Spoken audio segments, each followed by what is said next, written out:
So our presenters this afternoon, we've got Jesse Thompson and John Nagler. Jesse is a solutions architect for UW-Madison Division of IT. He's been fighting the epidemic of compromised credentials abusing. Compromised credential abuse. Yeah, so that's good. Just call it good. Okay.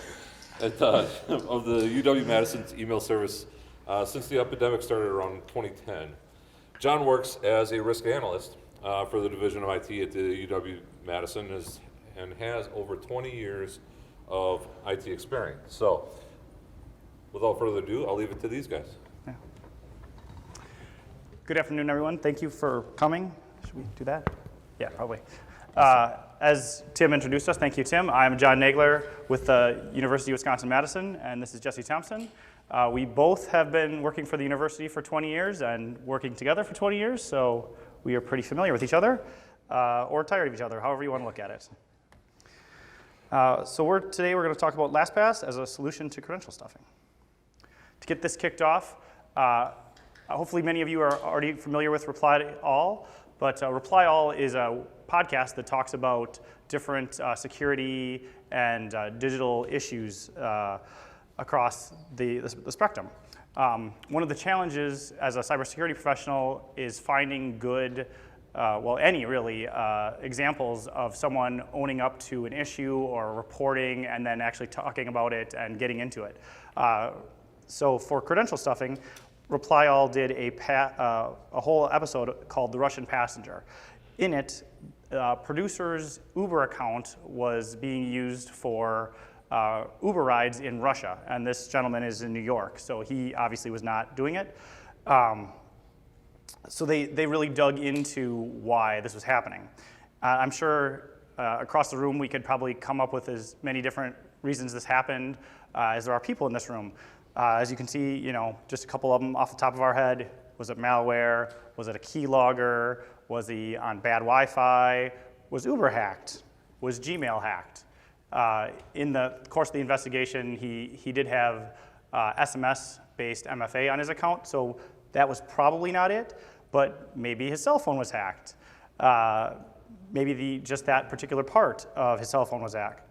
And I'm sure that other people come up with other ideas, but I want you to consider that scenario and how you would dig into it in your own environment as we present the information about our environment.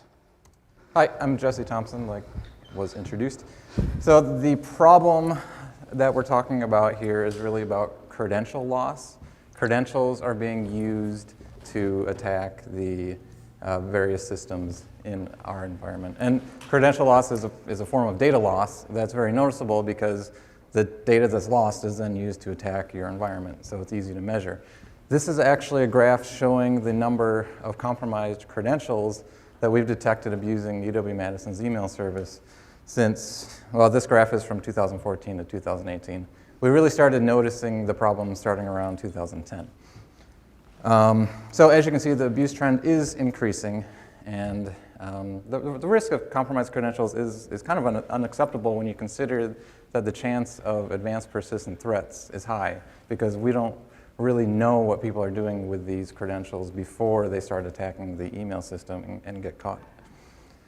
So the thesis for today's talk that I'd like to talk about first is in the context of credential loss, I want to examine the current mitigation strategies to date that we've been focusing on. I picked out 4 that were kind of the focus, and then bring that into explaining why credential stuffing is a problem and why it's ultimately caused by people having poor password habits, such as reusing passwords. And then we can wrap it up with John talking about how password managers are going to be the solution to that problem, and UW-Madison's implementation of LastPass as the solution at the enterprise. Mitigation strategies to date, the 4 areas are improving detection. We've made great strides in the past couple of years on automating our detection of inbound threats and detection of compromised accounts. And we've done a great job, I think, collaborating with our Cybersecurity Operations Center, because they have a modern facility and increased staffing, and we'd like to rely on them as much as possible to do the manual work of detection of compromised accounts. Similarly with phishing awareness, we've done a great job, I think, with educating users at the time that they're compromised, and also doing regular phishing simulations where we send fake phishing to users in an effort that we can help train some people into identifying phishing. And then domain authentication, otherwise known as DMARC, is something that we've done in the past year. DMARC, I could spend a whole hour, and I do have a talk that talks a whole hour about DMARC. But basically what it does is it protects the domain in the from header of the message from being spoofed. And we've done that for wisc.edu, and we're starting to do it for the rest of our subdomains on campus. And finally, multi-factor authentication. We have a duo rollout happening on campus, and the employee rollout is complete at this point, and the student rollout is ramping up. So what are some of the challenges with detection? Basically, the problem is that predicting the future is hard, and changing the past is hard. So inbound threats come in, spam messages, phish messages come in. They're scanned at the point of egress into the system, and then if we don't detect that message at that time, the message arrives in the inbox, and then there's not much we can do about it. We could try to extract the messages out, but there's a very short window before the user will actually see the message. And then there's the risk of removing a message that the user is looking at and maybe is legitimate, and we remove it. That would lead to a bunch of support hassles. And of course, every anti-spam vendor will come in and say, we're better than everyone else, and we can detect all the threats, you should buy us. But the fact is, no one can predict the future. And just to illustrate how impossible the problem is, the diagram here explains how all you need to do as an attacker is to get access to one account. You can send messages to that account until you find one that slips through, and then go scrape the directory, because every account has access to the directory. You can then send those malicious messages to everyone in the directory and get 100% success on an inbound threat. Automation of detection, like I mentioned, we have been focusing on automation, and you can see here in the blue, we made a great initial effort at automation, but you can see as the people who developed the code, the algorithms for detecting the abuse, it started to wane over time because those people started focusing on project work at the expense of fine-tuning the algorithms. So automation is expensive, even though you're writing code to do it and it's automated, it's still expensive. So it's not the end-all be-all of solving this problem. And the other thing to point out is that if you automate everything, it kind of comes at the expense of a human looking at the problem and digging into an incident and understanding that there might be a bigger problem, like an advanced threat going on, or how long was the credential compromised, what other systems were being attacked prior to someone noticing or a machine noticing. Phishing awareness, that'll solve all the problems, right? It's very important. I don't want to say it's not, but phish simulations don't really help people identify advanced threats. In some cases, it may just help users identify the phishing simulations.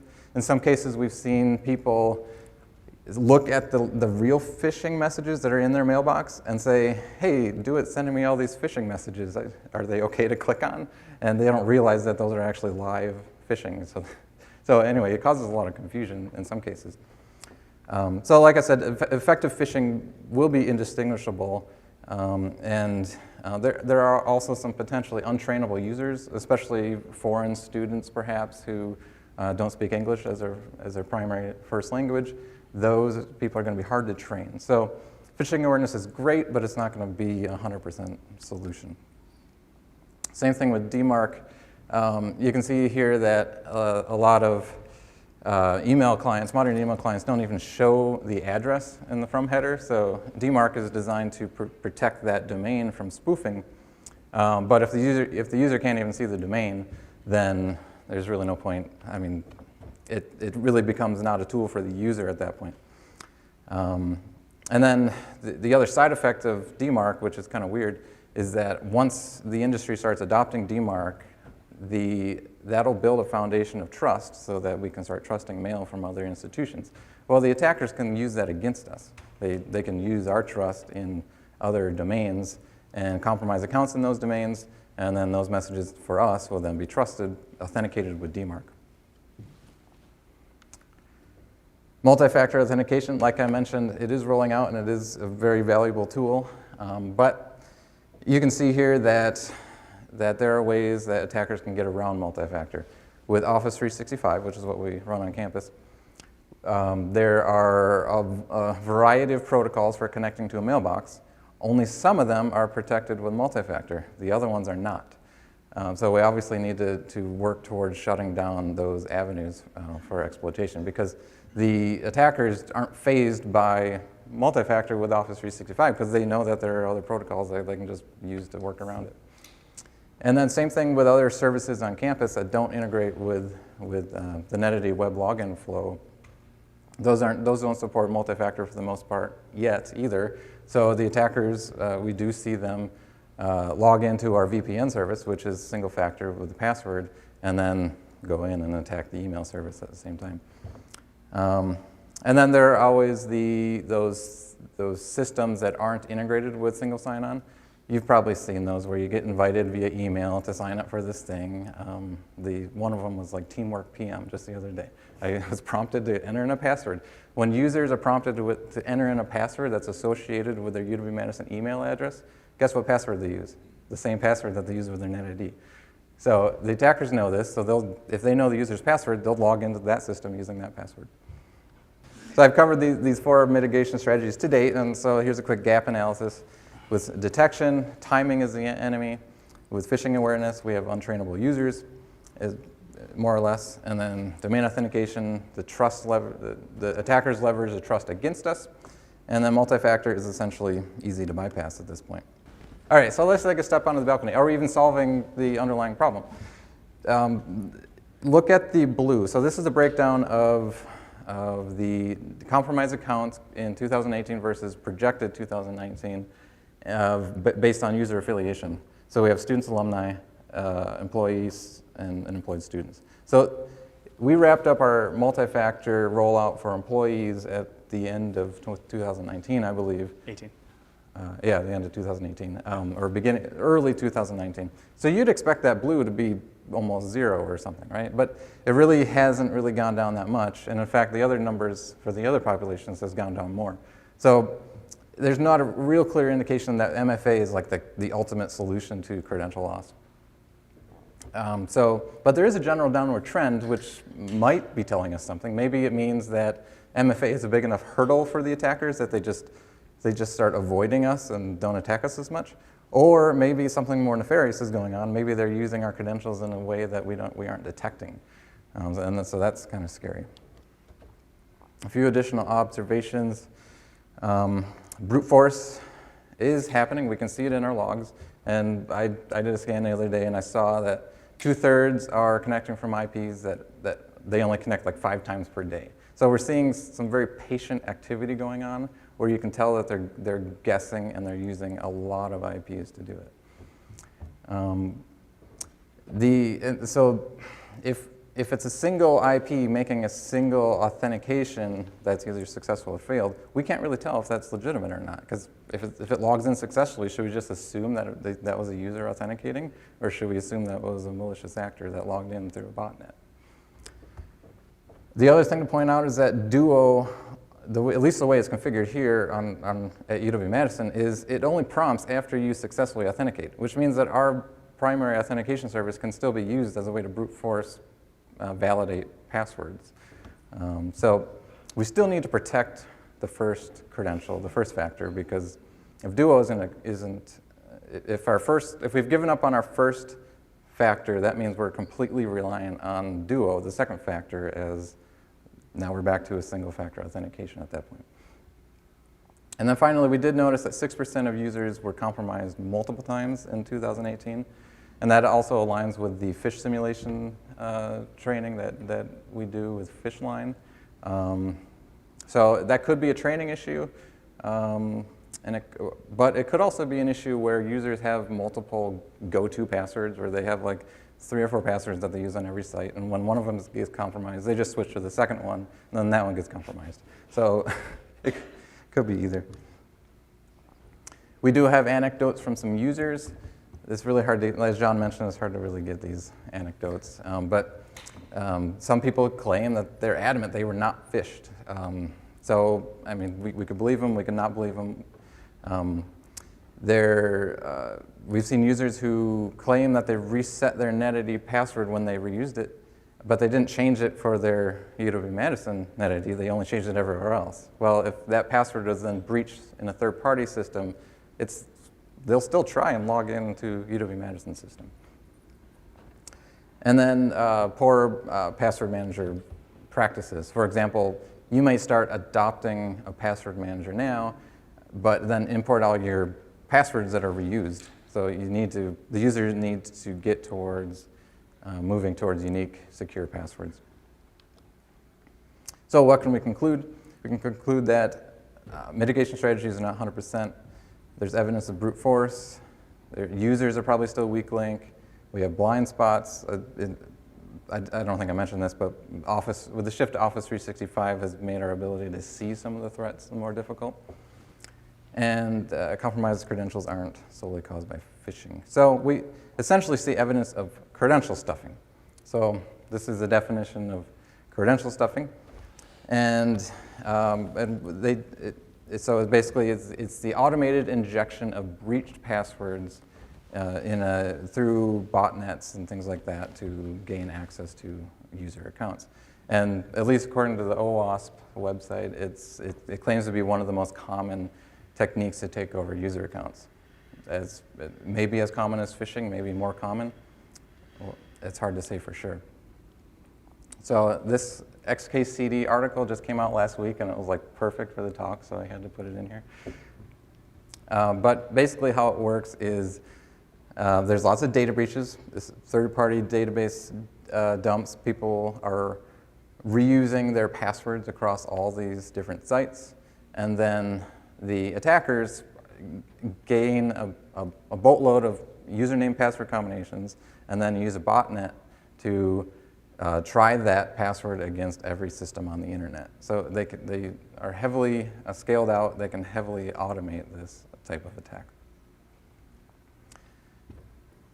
And I should also mention that even if the database dumps, like a Drupal site or some other third-party site, if those passwords are encrypted, if it's just an encrypted hashed file of all the passwords, there are fee-based services where an attacker can just pay someone to run those passwords through rainbow tables or some other cracking technique. So it's really not much of a hurdle for them in that regard. So how are they being breached? I think I mentioned this. The third-party data breaches, the website haveibeenpwned.com has a good example of that. They call it collection number 1, and I think they had, 2.6 trillion rows in that database, and these are all passwords and usernames. And you can put your username, you can put your password in there, and that's supposedly secure, but don't take my word for it. And to find out if your password has been breached or if your username has a breached password in any of those data dumps. So this data is available for attackers to buy, and some of the data may be publicly available, like where Troy Hunt got it for Have I Been Pwned, or there may be just sold on the black market where people don't really know what they are. Malware might be another way that passwords are being obtained. The TrickBot malware is like a modular thing. I think it's traditionally used for stealing financial information from users. It recently was discovered to be logging into people's email accounts, grabbing their passwords, and then spamming your contacts with a bunch of phishing or whatever, and then deleting all evidence from the sent items folder to cover its tracks. So there's some pretty advanced malware involved. Buggy software and unencrypted network connections. This is an example where Apple's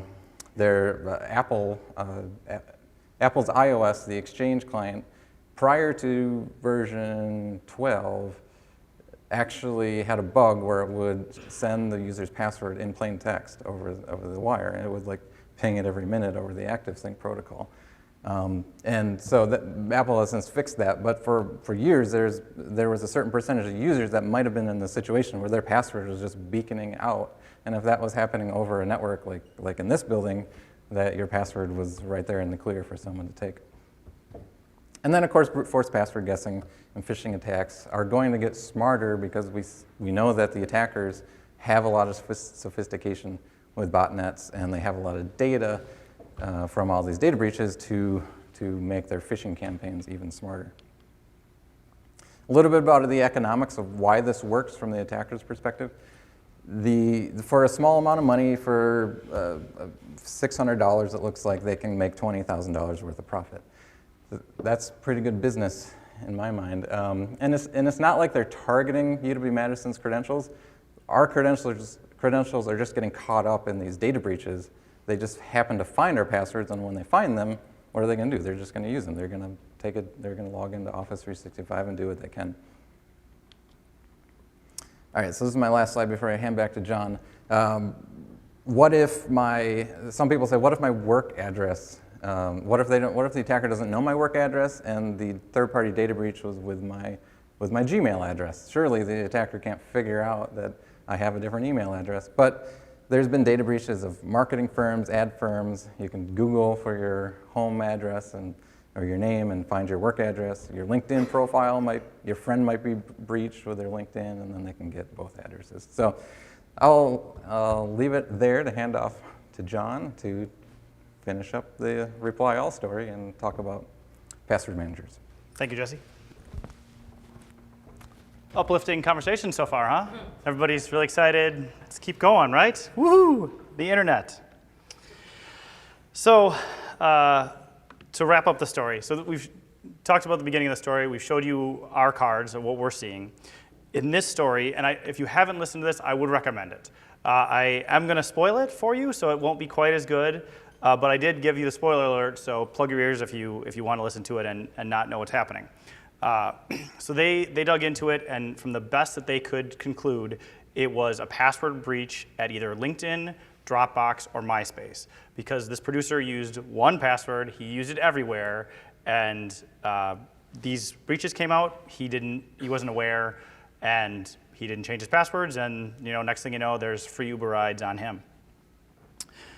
So that's that story. So we've now defined what credential stuffing is. We've showed you our data backing up that we believe it is an issue. What are we going to do about it? So there's a whole lot of words up there, and you can go through all of them if you want to.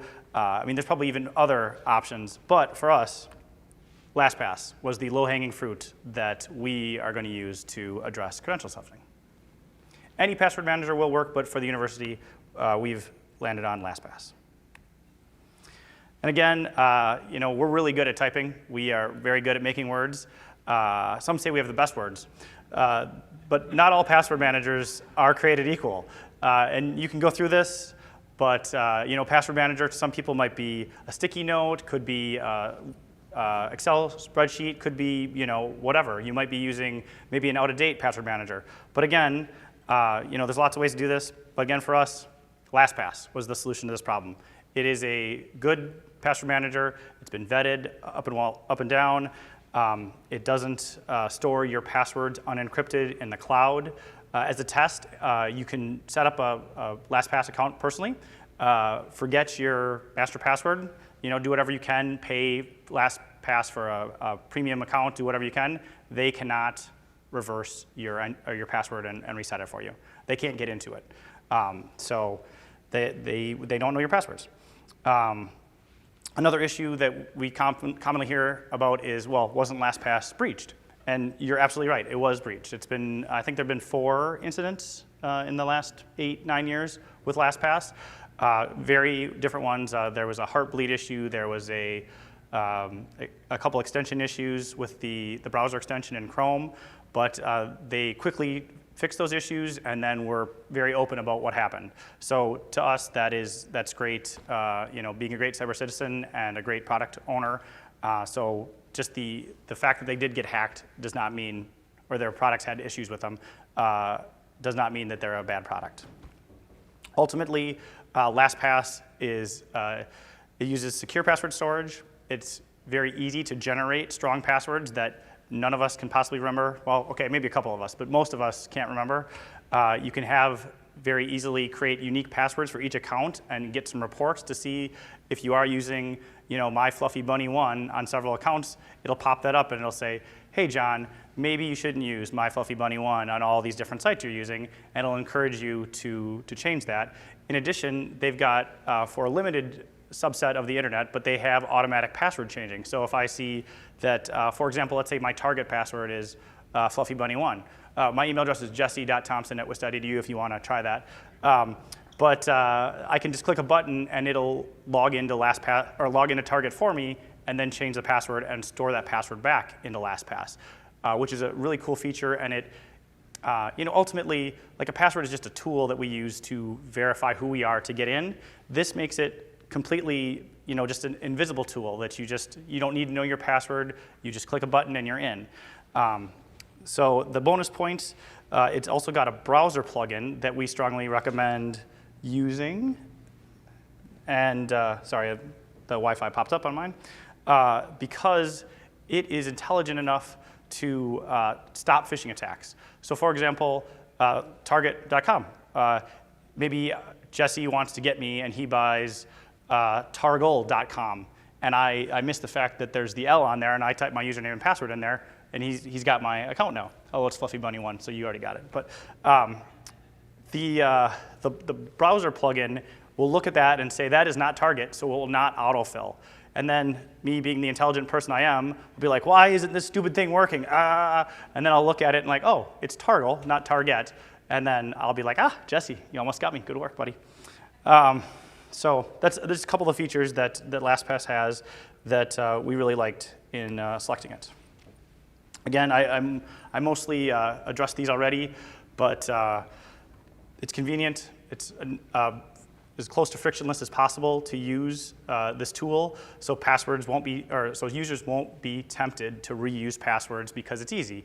A good friend of mine told me that before LastPass, he had a 3-tier password system. So he had his, Fluffy, as was his generic password that he'd use everywhere for any account that he didn't think was a high-quality account. And then he used, FluffyBunny1 for his medium-grade accounts, and then he had his not FluffyBunny1 2015 as his really hard password. And I mean, it's anecdotal, but I believe that's pretty common. What you were saying before with the 3 passwords, and you have your main password that you use everywhere, you have your slightly stronger password, and then you got your really strong password that you never want to use, or you only use for maybe your banking sites. So this gets you away from that, and each site can have a different strong password. You can, and it's really fun actually, so you can say like, so I want to go to wis.edu, the maximum password length is 32 characters. You can crank that little slider all the way up to 32 and hit it, generate a password. It's got some long random string of stuff that is not English, and you just copy and paste that in and you're good to go. And again, I don't want to harp too much about the extension piece where it will auto log in, but I was spear phished, almost, really close. I don't know if it was Ed or who did it, but it was really, really good. We use Jira in the university, so I got an email from a student with a Jira ticket number and a link to that Jira ticket. So I didn't really look at it, but I was like, oh, this is weird. I don't remember missing a ticket. So I went to Jira and typed in the ticket number, and it said there is no tickets found. So my immediate thought was, man, these students these days, they can't even type a freaking number right. So then I'm like, go back to the email, click on the link, and then it fires up into Jira, and it asks me to log in. And I'm like, well, I'm already logged in. So that's when I was like, Ed, good work with your phishing campaign. But if I wouldn't have been, as conscious as I was, like they almost got me. I was really close. Whereas if I was using the browser extension, even if I wasn't paying attention, it would never prompted, or it wouldn't have put my username and password in there. So I would have immediately known like this is a phish. And getting back to TrickBot, that is awful software that Jesse scared me with when he told me about it. That grabs them from your clipboard. When you use the browser extension, it bypasses the clipboard and just goes directly into the browser. So TrickBot would not be able to steal those username and passwords. And last but not least, this is I'm a camera nerd, so just like the best camera is the one that's with you, the best password manager is the one that is always with you. So LastPass is used everywhere. You can use it on your mobile, you can use it on any browser, you can use it everywhere. So even if you're at this conference and you need to log into something back at your office, you can fire up LastPass, get into it, and get into that system quickly, even if you weren't planning on it. Whereas if you're using, KeyPass or a local password manager, you'd either have to remote into your system if that's allowed, or you'd just be like, well, I don't know, I'm out. Sorry, I can't help you. So again, I already hit most of these topics already. LastPass meets our requirements of a good password manager. In addition, on the university system, there was already adoption happening. So we already had pockets of users using it. So the fact that it was already out there makes it easier for us to sell it, because we're like, hey, that thing you're doing, that was really good. We're going to do that too. People like that. In addition, the EDUCAUSE licensing made it very cost effective for the university to purchase it and to use it on a UW scale. So I'm sure some of you are thinking, John, why would you pay for something that is free? And that is a very good question. Like, why would you do that? Why would we buy LastPass Enterprise for all of our users if the free version of LastPass does, the basic needs of a good password manager? Well, first and foremost, you have to pay for Duo integration. And as Jesse pointed out, we just rolled out Duo to our campus. So to allow people to easily use MFA on their account and the MFA that we already have, we needed to buy it for that reason. In addition, to access the API, so we can scale it, so we can enable self-service and provisioning and deprovisioning based on eligibility, solving the service-based accounts problem that some people have. And just quickly to hit that, so let's say that Jesse and Tim and I are all on the same team, and we all access a shared resource. If we didn't have LastPass, we might have to have that password rotating or something like that, because if I leave, maybe Jesse and Tim forget that I left and I know the password. But then if you change it fast enough, then I wouldn't know it.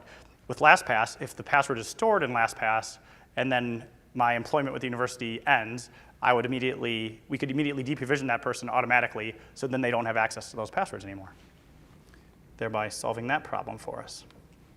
In addition, the enterprise allows you to have delegated support, so we can assign specific roles for help desk support, that kind of thing, so Jesse and I don't have to handle all the calls and help everyone across campus.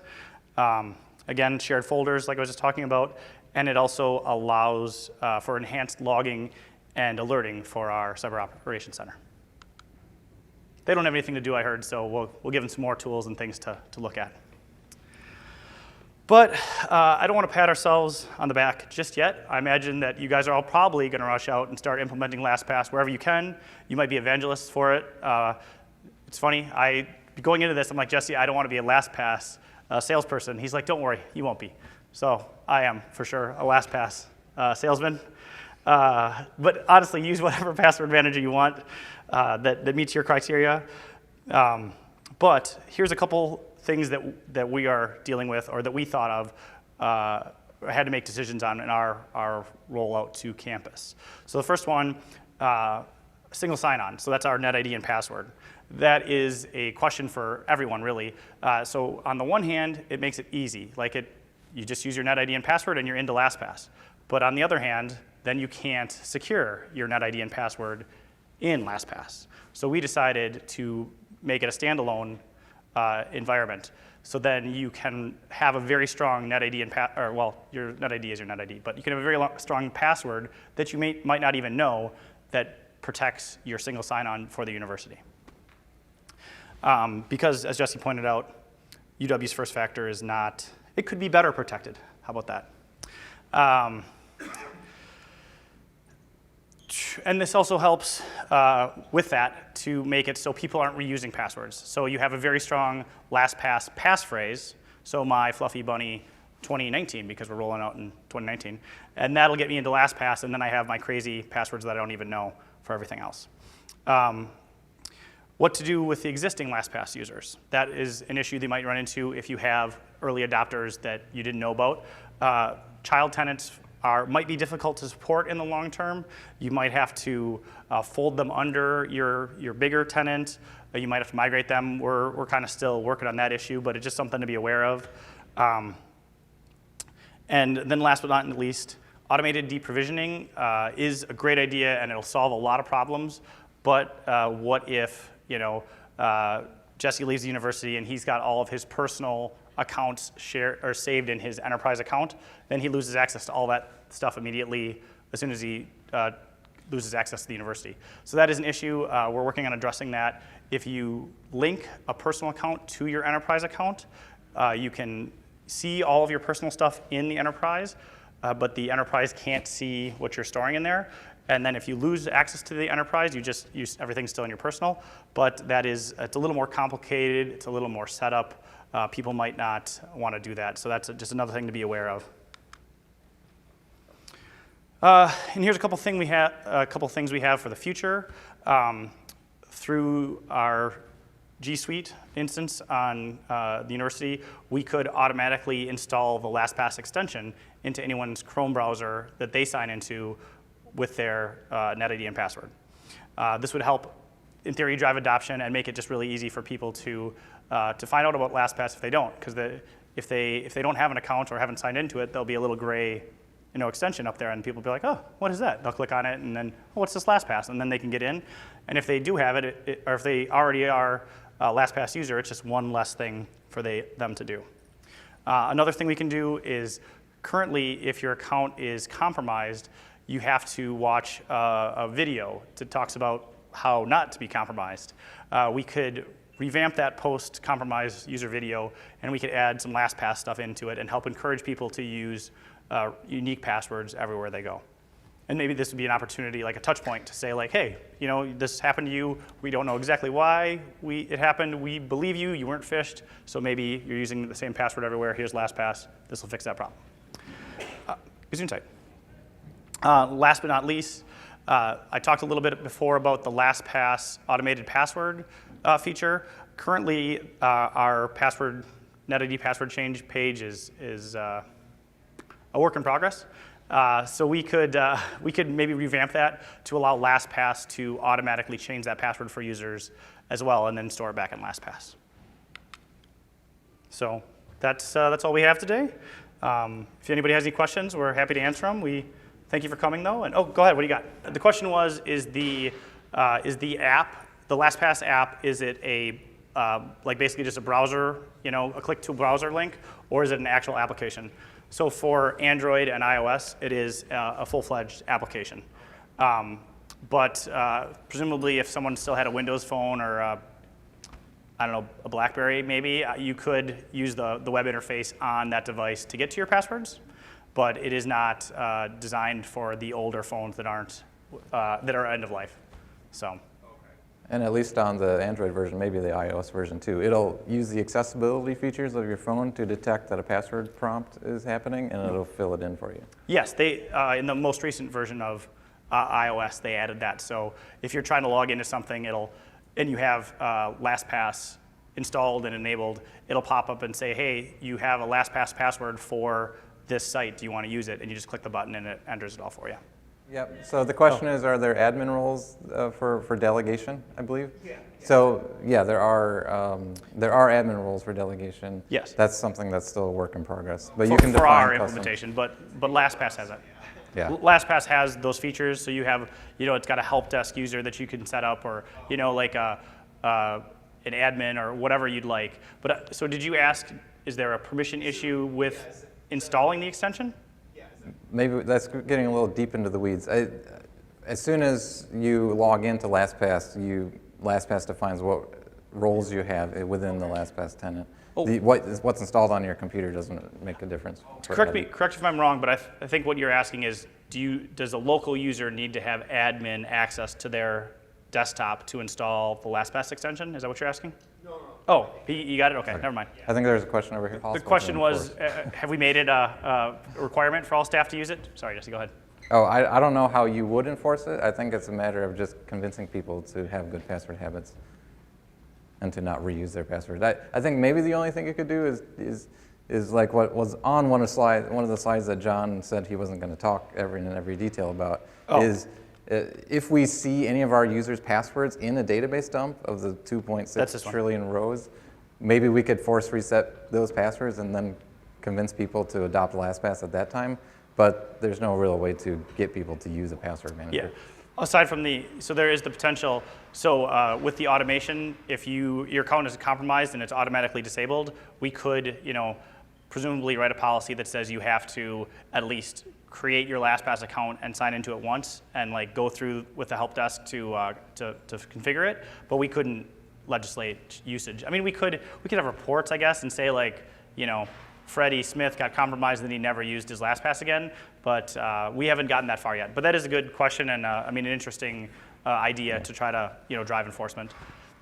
For the most part, we've been trying to flip it like just as it's easy to use, and it's a productivity tool that makes it so you don't even need to remember your password or type a password, or you're not going to lose them. It's just passwords aren't really a thing anymore. So that's why you should use it, as opposed to you have to use it because we say so kind of thing. We're trying to carrot. We're not trying to stick.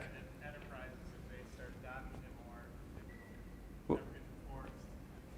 If it's possible for an entire company to get all their employees to buy in. I think the shared passwords would make it, that'd give people even more reason to use it, because if you start using the shared passwords on a team, and that was the only place where that password was, you'd kind of be obligated, or you'd have to ask somebody like, hey, what's the password for the Twitter account, for example, for the company? Then that person would be like, why are you asking me? It's in LastPass. So you could kind of use maybe some peer pressure or like social norming, I guess, to try to drive that too by having the better practices for shared passwords. But Great question over here. Yeah, I don't know. It's a good question. So have there been technical or cultural barriers to adoption of this for you guys? The question was, have there been technical or cultural barriers to adoption? There are. So We're still early. yeah, we're still in the pilot. We did not, I guess, say that at all, but we're still piloting it.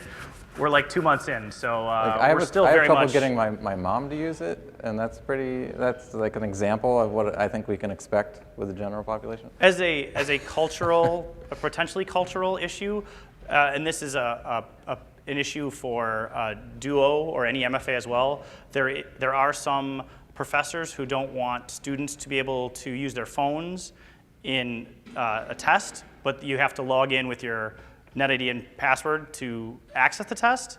So you very shortly you won't be able to do that without your phone. So that would be a barrier to using LastPass as well. And as far as I know, we haven't actually solved that issue, because that's just like, hey, you're going to have to let people use their phones to get in and then take them away or whatever. But that's the only thing we've encountered so far.